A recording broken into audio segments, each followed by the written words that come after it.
We'll hear this reading from the Gospel of John. Early on the first day of the week, while it was still dark, Mary Magdalene came to the tomb and saw that the stone had been removed from the tomb. So she ran and went to Simon Peter and the other disciple, the one whom Jesus loved, and said to them, "They have taken the Lord out of the tomb, and we do not know where they have laid him." Then Peter and the other disciple set out and went towards the tomb. The two were running together, but the other disciple outran Peter and reached the tomb first. He bent down to look in and saw the linen wrappings lying there, but he did not go in. Then Simon Peter came, following him, and went into the tomb. And he saw the linen wrappings lying there, and the cloth that had been on Jesus' head, not lying with the linen wrappings, but rolled up in a place by itself. Then the other disciple who reached the tomb first also went in, and he saw and believed, for as yet they did not understand the scripture, that he must rise from the dead. Then the disciples returned to their homes. But Mary stood weeping outside the tomb, and as she wept, she bent over to look into the tomb, and she saw two angels in white sitting there with the body of Jesus, one at the head and the other at the feet. They said to her, "Woman, why are you weeping?" She said to them, "They have taken away my Lord, and I do not know where they have laid him." When she had said this, she turned around and saw Jesus standing there, but she did not know that it was Jesus. Jesus said to her, "Woman, why are you weeping? Whom are you looking for?" Supposing him to be the gardener, she said to him, "Sir, if you have carried him away, tell me where you have laid him, and I will take him away." Jesus said to her, "Mary." And she turned and said to him in Hebrew, "Rabboni," which means teacher. Jesus said to her, "Do not touch me, because I have not yet ascended to the Father, but go to my brothers and say to them, I am ascending to my Father and your Father, to my God and your God." And Mary Magdalene went and announced to the disciples, "I have seen the Lord." And she told them that he had said these things to her. May God bless this reading.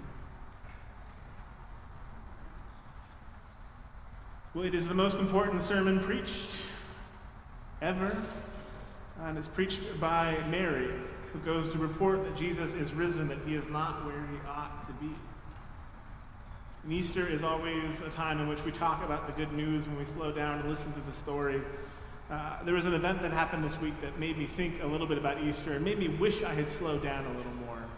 Amanda and I, a few weeks ago, drove down to Port St. Lucie to visit her aunt and uncle. We're new to Florida still, for those of you that don't know. We just moved here late last summer. But on the way, on our drive, we passed something that I forgot was here. We passed the Kennedy Space Center, or at least the exit on the ramp, Cape Canaveral. The thing that you see on videos and TV shows and movies, but it's right there, y'all, like right there.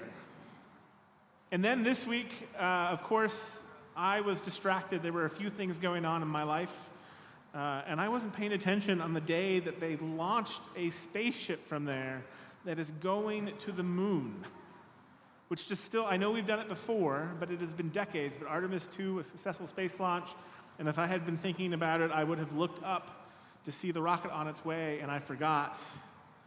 And y'all need to help keep me accountable next time they do one of these.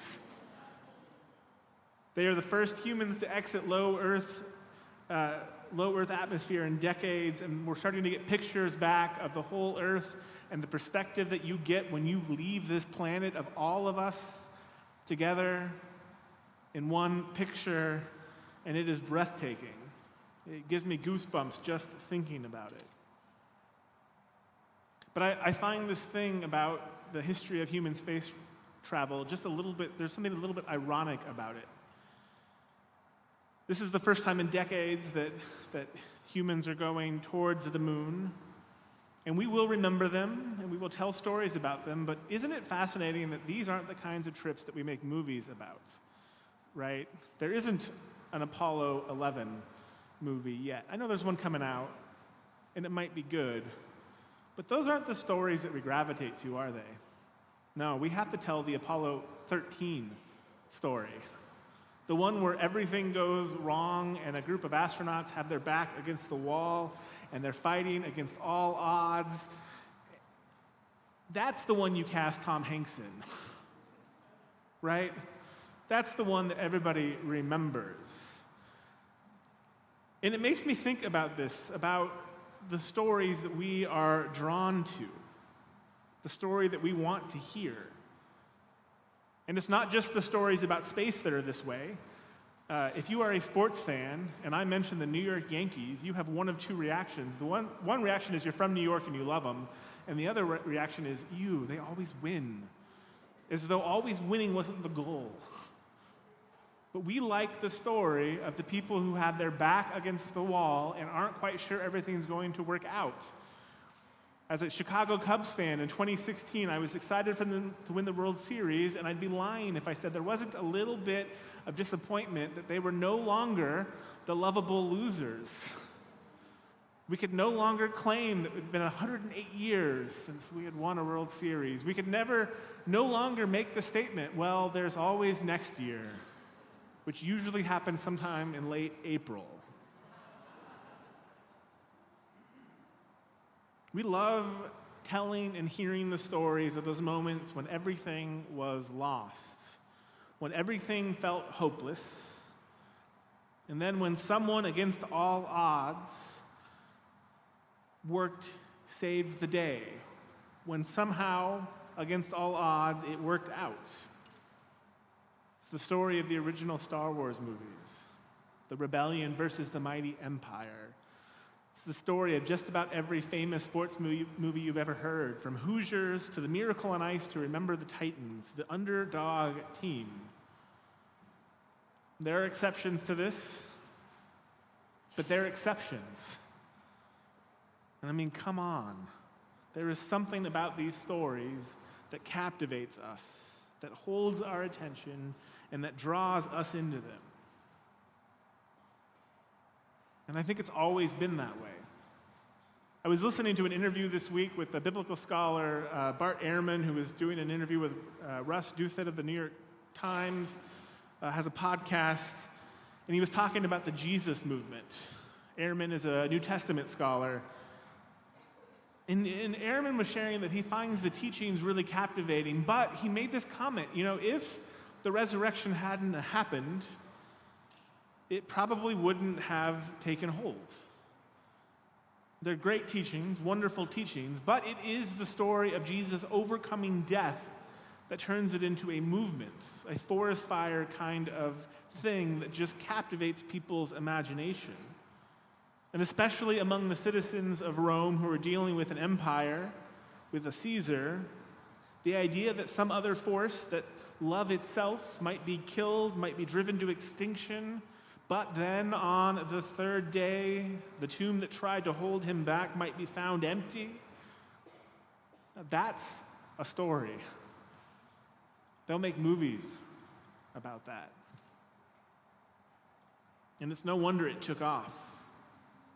We could be excused for retelling it over and over and over again, that God came to be with us, to show us love, to reveal what God is all about, and that we, humanity, or the powers that be, didn't see it, that the powers had him killed, and where we were stuck where we always feel like we are stuck, the end of a possibility of love and justice winning out. And then, just when all is lost, everything changes. And it is a great story with a perfect ending. Except what I want to tell you today is the resurrection is actually not the end of the story.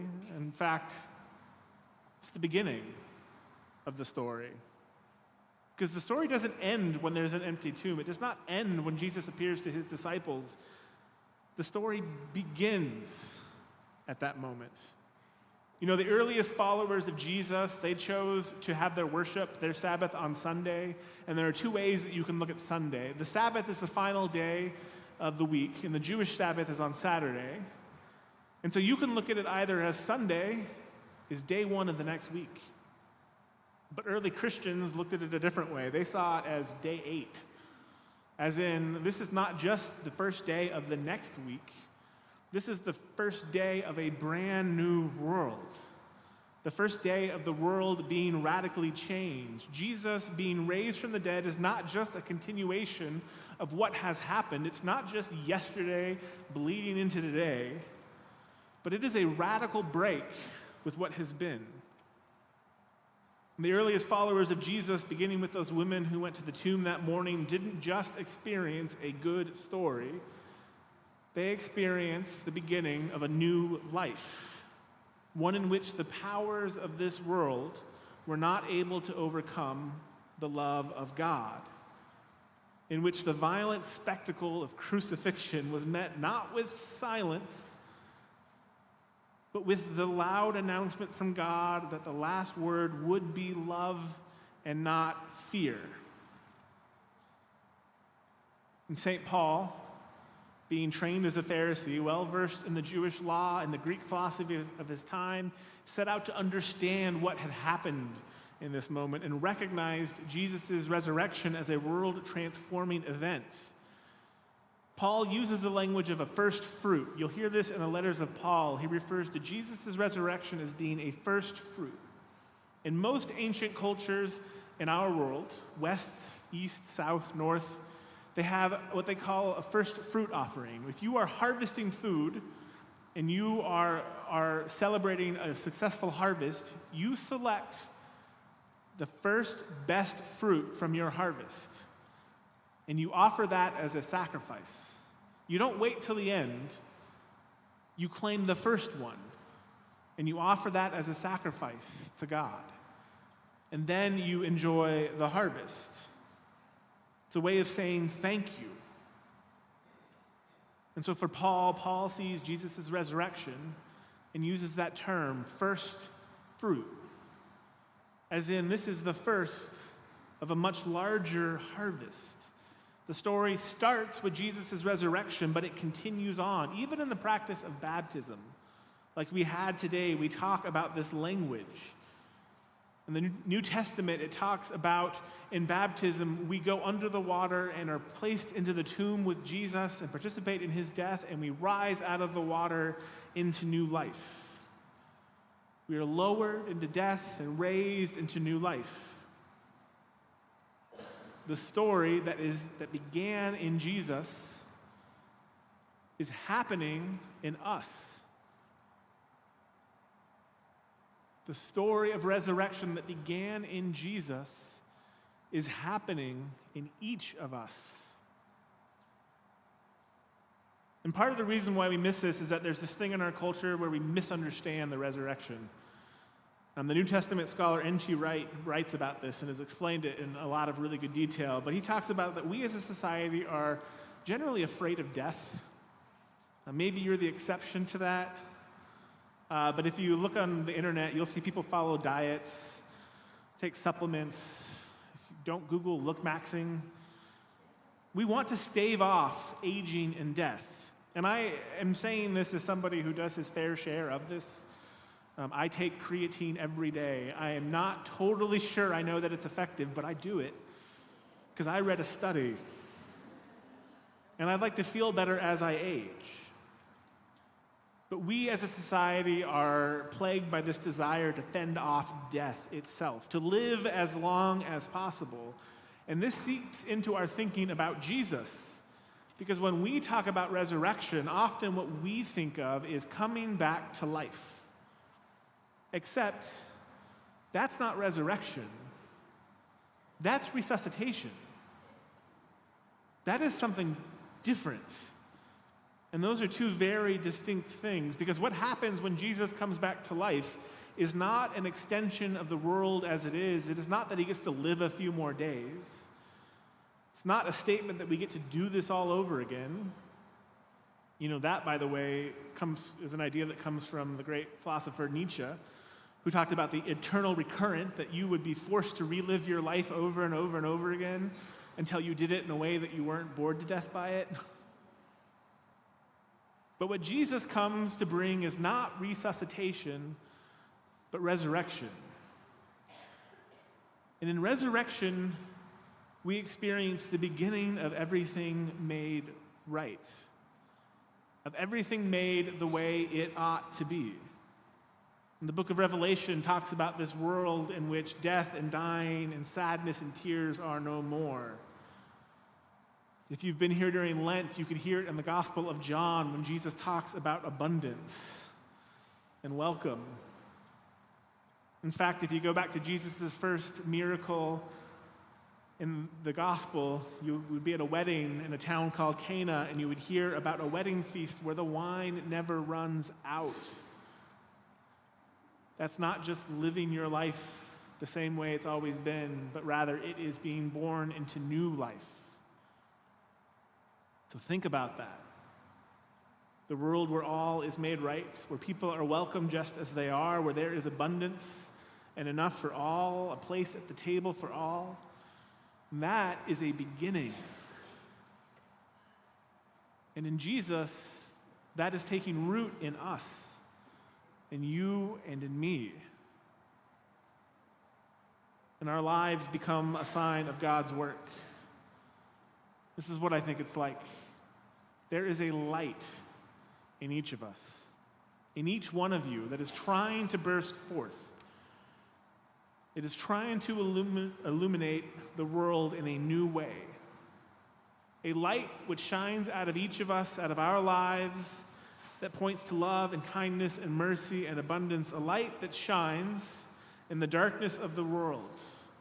A point of understanding and grace in the midst of a world that so often tries to snuff out light. In the story of the Gospel of John, Jesus comes into the world as that light. And the message of Easter is that it's the beginning of something new. And so the light which ignites in him that resurrection moment is taking root in you. There is a light within you that the world needs, that provides a way for others to see. And I don't know if you know this, but there are a lot of forces in our world that try to darken the lights of people. We talked this morning about the fact that women have not been allowed to preach in church, even though the original greatest sermon ever preached was by a woman. We know that forces like homophobia and racism and classism deny people's expression of self. They can't be who they are. And if you can't be who you are, how then does your light shine for others to see? How can you be who God made you to be if the world wants to snuff out your light? We live in this world in which there are so many forces which seek to dampen our light. But that's the good news. The resurrection, which began in Jesus, continues in us. The forces that tried to silence Jesus, that tried to snuff out his light and failed, as bad as anybody has ever failed, those forces will try to darken your light. When the world offers us death, when it tells us to keep it to ourselves, when it tells us to seek ours first at the expense of what others need to live, well, we know we have a light within us. And the light shines every time we live our lives truly and authentically. Every time we are who God made us to be, that light shines in the darkness. And it's not just dependent on our light, but our light being added to the light of Christ. It is our light joined together with the light of others. You know, the world is hungry for this story. We love a story where people had their backs up against the wall. And you know what? We can be that story. For we are, each of us, a light which shines in the darkness. The light which began in Jesus continues in us. And so may you live in all things a life of resurrection, pointing others to life, to light, to rebirth. Amen.